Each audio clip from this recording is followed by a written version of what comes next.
اور اب جب کہ یہ چیزیں فرمان کرتی ہیں تب انسان آج کا خوشیوں سے محروم کیا وجہ ہے؟ ہم لوگوں نے بچپن میں فارسی زبان کے ادب میں قصے کہانیاں پڑھے تھے. پرشین زبان انسانی تہذیب و تمدن سکھانے اور انسانی اخلاقیات سکھانے کا سب سے زیادہ مالدار ذخیرہ رکھتی ہے. تو بالکل بچپن میں جو فارسی کی کتاب پڑھی تھی اس نے قصہ پڑھا تھا اور اس قصے میں بڑا سبق تھا. آج تک وہ سبق بہت کام دیتا ہے. پڑھا یہ تھا کہ ایک بادشاہ سلامت بیمار ہوئے اور بہت بیمار ہوئے, بہت علاج کے باوجود ٹھیک نہیں ہو رہے تھے. ایک بہت بڑے نامور طبیب صاحب کو, حکیم صاحب کو باہر سے بلایا گیا. وہ آئے اور انہوں نے ان بادشاہ سلامت کو دیکھا, ہسٹری سنی اور انہوں نے ایک علاج پرسکرائب کیا, تجویز کیا, ایک نسخہ لکھا. اور نسخہ کیا تھا؟ نسخے میں صرف یہ لکھا تھا کہ ان کو کسی ایسے آدمی کا کرتا پہنا دیا جائے جو بہت خوش رہتا, بس یہ ٹھیک ہو جائے. لوگوں نے سوچا کہ بادشاہ سلامت اس وقت کیونکہ خود بیمار ہیں اس لیے خوش نہیں ہیں, تو ان کے بعد جو نمبر 2 کے ہیں وزیر اعظم صاحب, وہ تو بہت خوش رہتے ہوں, سب سے بڑے آدمی, اس لیے ان کا کرتا لے لیا جائے, بادشاہ سلامت کو پہنا دیا جائے, بیماری سے شفا مل جائے گی. حکیم صاحب نے یقین دلایا. پہنچے وزیر اعظم کے پاس اور ان سے ریکویسٹ کی کہ کرتا دے دیجیے حضور. کیوں؟ بادشاہ سلامت بیمار ہیں. جن حکیم صاحب کو آپ نے باہر سے بلوایا تھا انہوں نے دیکھ کر یہی نسخہ بتایا ہے کہ ایسے آدمی کا کرتا ان کو پہنا دیا جائے جو ہمیشہ خوش رہتا. تو آپ سے زیادہ خوش تو اس ملک میں کوئی ہوگا نہیں, آپ سب سے زیادہ پاورفل بڑے آدمی ہیں, اس لیے آپ اپنا کرتا دے دیجیے. تو وزیر اعظم نے یہ سن کر کہا کہ دیکھو میرے کرتے تو سب حاضر ہیں, لیکن اگر یہ شرط ہے کہ خوش آدمی کا کرتا چاہیے تو میں یقین دلاتا ہوں کہ میں خوش تو نہیں ہوں. میں اپنے بادشاہ کو دھوکہ تو نہیں دوں گا, میں ان کا بہت ممنون ہوں, اس لیے بھائی کرتے پجامے سب حاضر ہیں, لیکن میں اگر خوش آدمی کا کرتا چاہیے تو میں خوش نہیں ہوں. بہت لوگ پریشان ہوئے. اس کے بعد پھر اور دوسرے وزیروں کے پاس گئے. جس وزیر کے پاس جاتے تھے بڑی امید کے ساتھ جاتے تھے, دیکھنے میں وہ بڑا خوش نظر آتا تھا, لیکن جب اس سے بات کہتے تھے تو وہ وہی جواب دیتا تھا جو وزیر اعظم نے دیا, کرتے پجامے سب حاضر ہیں, لیکن بھائی اگر یہ شرط ہے کہ خوش آدمی کا کرتا چاہیے تو میں خوش تو نہیں رہتا. وزراء کو چھوڑ کر پھر بڑے بڑے امیروں, ملینائرز اور بلینائرز کے پاس لوگ سرکاری ٹیمیں گئیں, لیکن ہر ایک نے وہی جواب دیا. لوگوں نے یہ سمجھا کہ اب چھوڑو امیروں کو اور چھوڑو وزیروں کو, اب چلو دیہاتوں میں غریبوں کے پاس. سرکاری ٹیمیں مختلف سمتوں میں روانہ ہو گئی. ڈھونڈتے ایک ٹیم کو ایک دیہات میں, ایک کھیت میں ایک بڑے میاں نظر آئے. بوڑھا سا آدمی تالاب میں پیر لٹکائے ہوئے بیٹھا تھا اور مستی سے نہا رہا تھا. ہر درجے کے بعد پانی ڈالتا, کوئی گیت گاتا, زور سے ہنستا. دور سے دیکھا تو اس ٹیم نے سمجھ لیا مل گیا خوش آدمی. پہنچے اس کے پاس, اس بڑے میاں کے پاس, اور ان سے جا کر کہا کہ کیا کرتے ہو بڑے میاں؟ کہنے لگا کہ میں کھیت میں مزدوری کرتا ہوں. چھوڑو مزدوری, اب تو تمہارے بہت آرام کے دن آ گئے, اب تو تمہاری قسمت بدل جائے گی, مزے آئیں گے, تم خود نواب بن جاؤ گے, 10 نوکر تمہارے یہاں کام کریں گے. حیرت میں رہ گیا, کہنے لگا کہ یہ سب ہوگا کیسے؟ تو ان لوگوں نے کہا کہ بادشاہ سلامت بیمار ہے, ان کو ایک بہت بڑے حکیم صاحب نے بتایا ہے کہ خوش آدمی کا کرتا پہنا دیا جائے تو ٹھیک ہو جائیں گے, اور یہ تو ہم لوگوں نے اچھی طرح سمجھ لیا ہے کہ تم بہت خوش آدمی ہو, اس لیے دیر مت کرو, کرتا دے دو, بادشاہ سلامت پہنیں گے, ٹھیک ہوں گے, تم کو بلائیں گے اور تم کو سونے میں تول دیں گے اور بہت انعام دیں گے, مزہ آئے گا تم کو. یہ سب سن کر بہت زور سے ہنسے وہ بڑے میاں. کہنے لگے بچوں یہ تو ٹھیک کہتے ہو کہ میں بہت خوش رہتا ہوں لیکن کرتا تو میرے پاس ہے نہیں.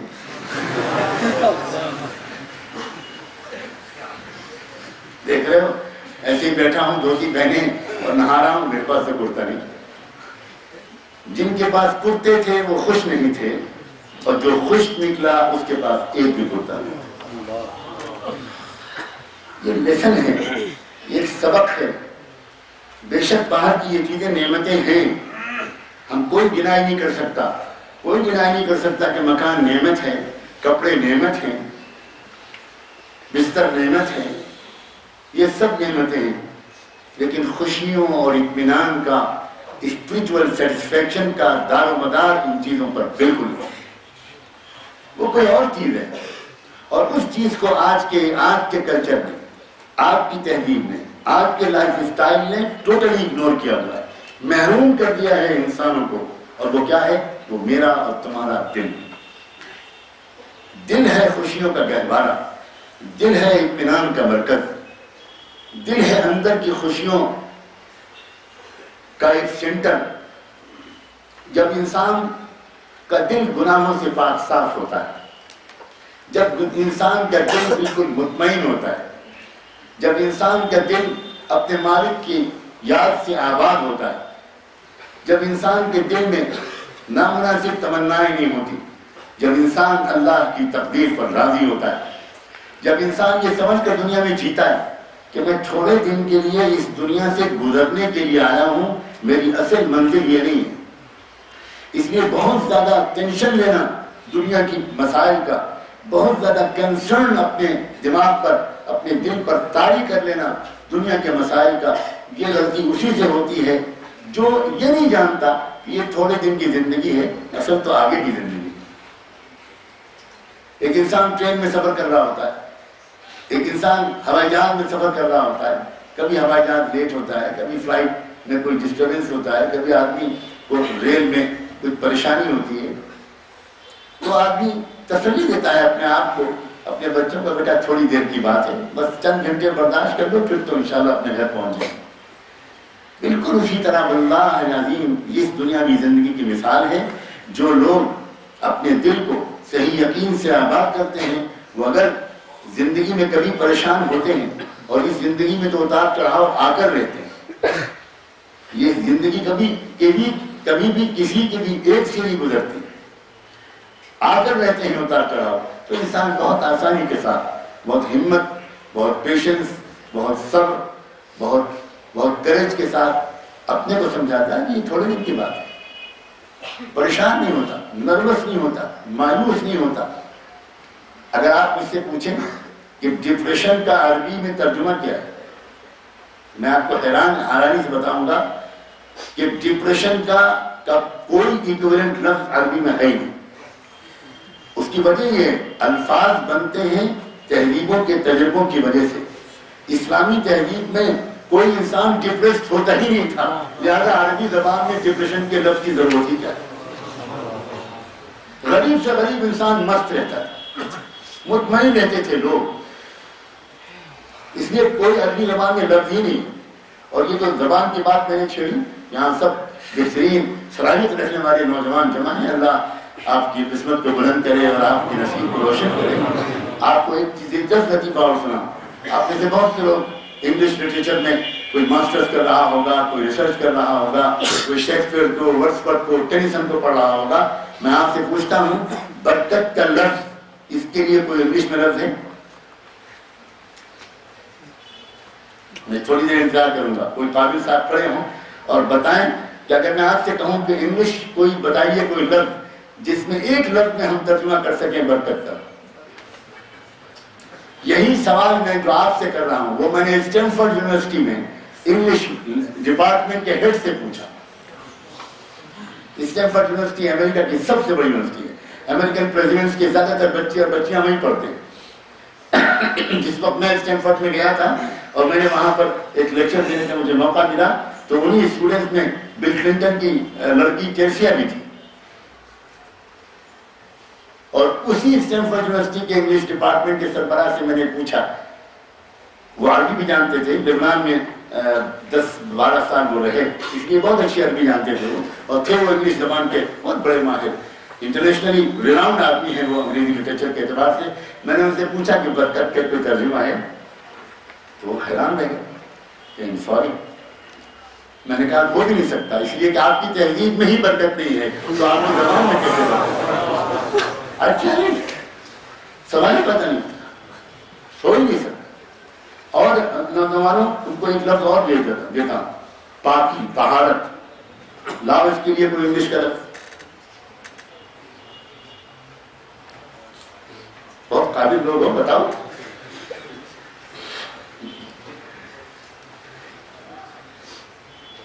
ماں کے پیٹ سے انگریزی بولتے ہوئے نکلے تھے، اب تو خاموش ہو، تم نے تو ماں سے بھی تھینک یو ہی کہا ہوگا بجائے جزاک اللہ کی۔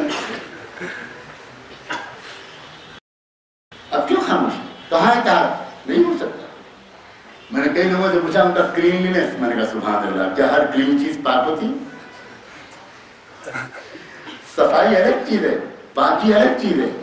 بات یہ ہے کہ پاکی کا جو کانسیپٹ ہے وہ دنیا کی کسی تہذیب کے پاس ہے ہی نہیں، وہ صرف ابراہیمی اور محمدی تہذیب کے پاس۔ اس لیے صرف ابراہیمی اور محمدی زبانوں میں طہارت کے الفاظ ہیں، دنیا کی کسی زبان میں پاکی کا کوئی لفظ ہی نہیں۔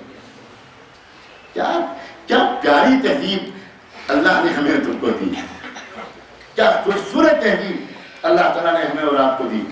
اس تہذیب کو چھوڑ کر ہم وہ تہذیب اختیار کریں، یہ انجانے میں کسی سے غلطی ہوئی ہو تو اللہ اسے معاف کر دے۔ لیکن اب میری دلی تمنا ہے، اب شعور کا دور زندگی میں آ جانا چاہیے۔ اب آپ کی دل کی گہرائیوں سے اللہ تک یہ پیغام پہنچنا چاہیے کہ اللہ اب تک ہم کچھ زیادہ واقع نہیں، ہم سے کچھ غلطی ہو گئی، معاف کر دیں۔ ہم کچھ زیادہ سمجھے ہوئے نہیں تھے، ہم کوئی بہت گہری ایجوکیشن نہیں ملی، ہمیں کوئی بہت صحیح تربیت نہیں مل پائی، اللہ ہمیں مس کر دیا چانس کو۔ ہم وہ نہیں ہیں جو دنیا ہم کو بنانا چاہتی ہے، ہم آپ کے رہیں گے اللہ۔ دنیا ہم کو 1000 آپ سے دور کر دینا چاہے، ہم آپ سے دور نہیں جانا چاہتے۔ ہمیں پتہ نہیں تھا کیا کریں، ہم کریں کیا؟ ہم ایسی ایجوکیشن انسٹیٹیوشن میں شروع سے داخل کر دیے گئے جہاں ہم کو نہ کلمہ پڑھایا گیا، نہ جہاں ہم کو جنت دوزخ بتائی گئی، ہم کو تو وہاں سی فار کیٹ، ٹی فار پگ، ڈی فار ڈاگ، بس ہم کو جانوروں کی سیر کرائی گئی، ہم کو نہیں بتایا گیا۔ ہم نے کاش اس تعلیم سے اپنی ایجوکیشن کا آغاز کیا گیا ہوتا جہاں اردو کے پہلے قاعدے میں پڑھایا جاتا ہے الف سے اللہ کو پہچان، بے سے بڑوں کا کہنا مان۔ آپ سوچیے ذرا، ایک ABCD پڑھانے کا وہ انداز ہے جہاں جانور کی تصویر سامنے رکھ دی جائے، اور ایک الف با پڑھانے کا وہ انداز ہے کہ بچہ پہلا حرف پڑھ رہا ہے الف، اور اس الف کے ساتھ اس کو پڑھایا جا رہا ہے الف سے اللہ کو پہچان، بے سے بڑوں کا کہنا مان۔ ساری تہذیب اس کے اندر آ گئی۔ ہے بات یہ کشمیر کے نوجوانوں، تم سے تو یہ امید ہے کہ تم انشاءاللہ دور دور تک بسنے والے نوجوانوں کو مغرب کی اس حیوانی تہذیب کے چنگل سے نکالو گے۔ ہم تم کو قوموں کا قائد بنا ہوا دیکھنا چاہتے ہیں، لیڈرز دیکھنا چاہتے ہیں، فالوور بھی دیکھنا چاہتے ہیں۔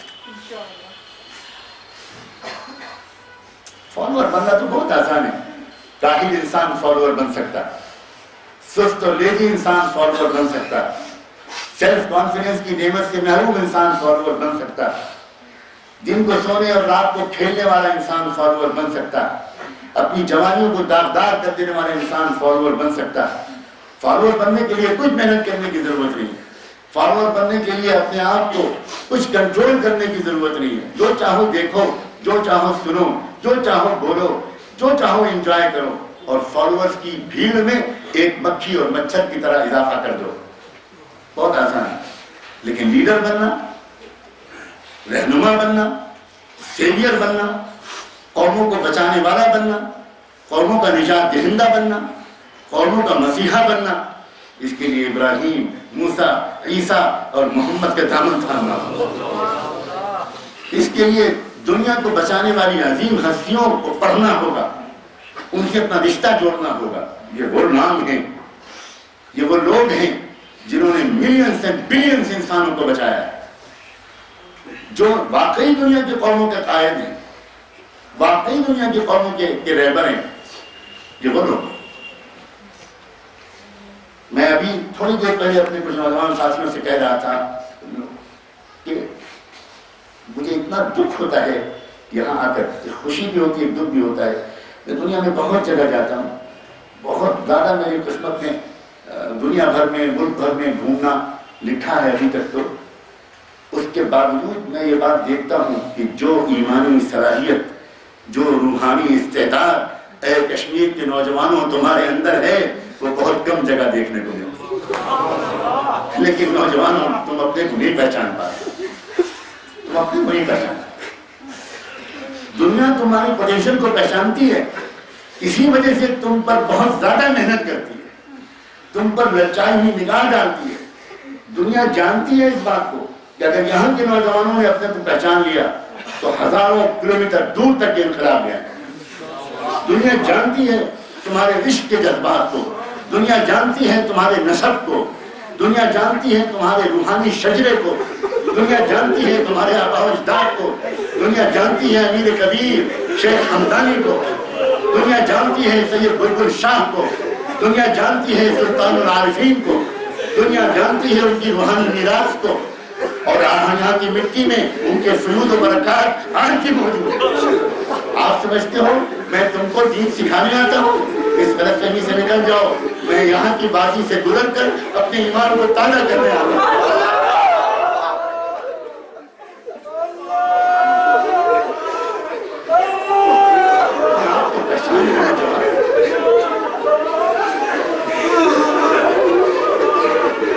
میں تم سے یہ کہوں کہ تم لڑکیوں سے باتیں مت کرو، میں تم سے یہ کہوں کہ تمہاری گرل فرینڈز نہیں ہونی چاہیے، میں تم سے یہ کہوں کہ موبائل سے تم ناجائز باتیں مت کرو، میں تم سے یہ کہوں کہ انٹرنیٹ پر ننگی تصویروں کو مت دیکھا کرو۔ اگر میں یہ کہوں تو میری زبان کو پکڑ لینے کا تم کو حق ہے۔ تم کہنا کہ حضرت آپ کہاں بات کر رہے ہیں؟ آپ ایودھیا اور کاشی اور متھرا میں بات کر رہے ہیں یا آپ وادی مقدس میں بات کر رہے ہیں؟ اگر میں تم سے یہ کہوں تو یہ بالکل ایسے ہی ہوگا جیسے میں کسی شہزادے اور کسی کراؤن پرنس اور کسی ولی عہد کے پاس بٹھا دیا جاؤں اور مجھ سے کہا جائے کہ یہ ولی عہد ہیں اور اس سلطنت کا مستقبل ان کے ہاتھ میں ہے اور آپ کو 5 منٹ کا وقت دیا جاتا ہے، آپ اس شہزادے کو کچھ نصیحت کر دیں، تو بتاؤ نوجوانوں میں اس شہزادے کو کیا نصیحت کروں گا؟ میں یہ کہوں گا کہ محل کی بھنگن سے عشق مت کرنا، میں یہ کہوں گا وہ نہیں، اس شہزادے سے میں یہ کہوں گا کہ شہزادے معظم انصاف کے ساتھ اپنی حکومت چلائیے گا، غریبوں کے ساتھ ذرا اچھا سلوک کیجیے گا۔ بہت دن ہو گئے آپ کے علاقے کے غریبوں کو کوئی محبت بھرا رہنما نہیں ملا، میں ان سے یہ کہوں گا۔ اسی طرح میں تم شہزادوں سے، تم نوجوانوں سے یہ نہیں کہنے آیا ہوں کہ تم گندی فلمیں مت دیکھا کرو، میں یہ نہیں کہنے آیا ہوں کہ تم اپنے اپنی جوانی کو بیدار رکھنا، میں تم سے یہ کہنے آیا ہوں اس ڈوبتی ہوئی انسانیت کو تمہارے سوا کون بچانے والا ہے؟ تم نے کلمہ پڑھا ہے محمد الرسول اللہ، تمہارے لیے تڑپے تھے محمد الرسول اللہ، تمہارے لیے انہوں نے اپنے پیٹوں پر پتھر باندھے تھے، تمہارے لیے ان کے نوازے بھوکے رہے تھے، تمہارے لیے ان کے گھر میں چولہا نہیں جلتا، تم ان پر درود شریف پڑھتے ہو، تم مکہ مدینے جانے کے لیے بے چین رہتے ہو، تم اور فلمیں، تم اور میوزک، تم اور گندے گانے، مجھے آپ سے یہ کہنے کا کوئی حق نہیں۔ ہاں اگر کسی عزیز نوجوان سے، عزیز میرے بھتیجے سے، میرے جگر کے ٹکڑے سے کبھی کوئی گناہ ہو گیا ہو، ابھی معافی مانگ لو، ابھی میں وعدہ کرتا ہوں اللہ معاف کر۔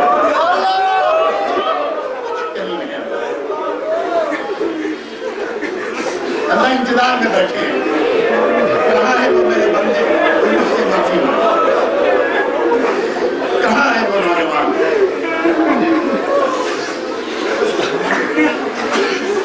بہت کریم ہے اللہ، بہت رحیم ہے۔